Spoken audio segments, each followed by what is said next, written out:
আসসালামু আলাইকুম বন্ধুরা, আশা করি সকলেই ভালো আছেন। আমরা মা ছেলে এখন জামিয়ার ময়দানে। আপনারা সকলে জানেন যে আজকে দাখিল এবং এসএসসি পরীক্ষার ফলাফল প্রকাশিত হয়েছে। ক্যান ইউ গ্যাস জামিয়াতে পাশের হার কত ছিল? 100%, শতভাগ পাশের হার ছিল জামিয়াতে। তো জামিয়াতে পরীক্ষার্থীর সংখ্যা ছিল 271 জন, তার মধ্যে জিপিএ 5 পেয়েছে 143 জন। আলহামদুলিল্লাহ। দেখছেন, এক বেয়াদব গর্ধব গাদা ইডিয়েট রাস্কেল 2 মাস আগে বলছিল এ জামিয়াতে নাকি অস্ত্র পাইছে। দেখছেন, আলহামদুলিল্লাহ, এটা হচ্ছে সাইন্সের সিরিকুটের অন্যতম একটা কারামত যে জামিয়াকে নিয়ে মানুষ যতই কুৎসারটায় বদনামি করে, জামিয়া আলহামদুলিল্লাহ স্বমহিমায় তত বেশি এগিয়ে যায়।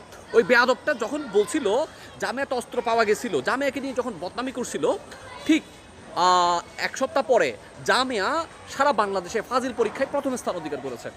এটা ছিল আমার সায়েন্সের সিরিকুটের অন্যতম একটা কারামত। আর একটা বিষয় হচ্ছে তার পদ পদবিটা চলে গেছে, আর আজকে এসএসসি পরীক্ষা দাখিল পরীক্ষার মধ্যে শতভাগ পাস করেছে। দেখছেন, এটা হচ্ছে সায়েন্সের সিরিকুটের প্রতিষ্ঠান, এটা হচ্ছে আওলাদ রসুলের প্রতিষ্ঠান। এই প্রতিষ্ঠানটাকে আপনি যতই চেষ্টা করেন না, বাতিল ফেরকারা আটকাতে পারবে না। ঠিক আছে, এটা তো মদিনাওয়ালার নবীর দরবার থেকে গ্রান্টেড একটা মাদ্রাসা। আমরা জামিয়াকে নিয়ে গর্ববোধ করি। এটা সুন্নিয়তের অহংকার, সুন্নিয়তের বিরাট একটা ক্যান্টনমেন্ট।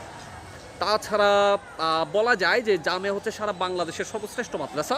আপনি মানেন আর না মানেন, আমার হুজুর কেবলার প্রতিষ্ঠান হচ্ছে সারা বাংলাদেশের সর্বকালের সর্বশ্রেষ্ঠ প্রতিষ্ঠান। ভিডিওটা অবশ্যই শেয়ার করবেন পীর ভাইয়েরা বা সুন্নি মুসলমানরা। আসসালামু আলাইকুম ওয়া রাহমাতুল্লাহ।